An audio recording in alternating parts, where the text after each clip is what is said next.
Hello everyone, welcome back to my channel. ఈ వీడియోలో quadratic equation some అనేది explain చేస్తాను.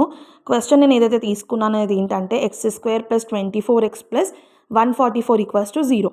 మనం ఏం చేయాలి? ఫస్ట్ స్టెప్లో కోఎఫిషియంట్ ఆఫ్ x² కాన్స్టెంట్ని మల్టిప్లై చేయాలి. అప్పుడు కోఎఫిషియంట్ ఆఫ్ x² ఏంటి? 1 కదా. 1 × 144 ఎంత? 144.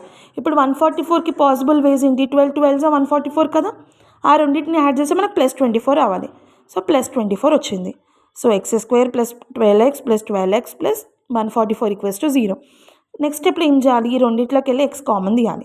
అప్పుడు x + 12 అవుతుంది. ఈ రెండిట్లోకి వెళ్ళి 12 కామన్ తీస్తే x + 12 అవుతుంది. సో రెండు ఒక దగ్గర రాసుకోవాలి. x + 12 = 0. ఫస్ట్ సపరేట్ చేయండి. x + 12 = 0 అయితే x = -12 అవుతుంది. x + 12 = 0 అయితే x = -12 అవుతుంది. సో x వాల్యూస్ అనేది ఏమొస్తుంది మనకి? -12, -12. సో ఇది ఆన్సర్ దీనికి. ఐ హోప్ ఈ వీడియో మీకు నచ్చింది. ఈ వీడియో మీకు నచ్చినట్లయితే లైక్ చేయండి, షేర్ చేయండి, నా ఛానల్ని సబ్స్క్రైబ్ చేయండి. అలానే బెల్ ఐకాన్ని క్లిక్ చేసి నోటిఫికేషన్స్ అనేది ఆన్ చేసుకోండి. ఇలా నేను వీడియో పెట్టగానే నోటిఫికేషన్స్ అనేది మీకు వచ్చేస్తుంది. Thank you.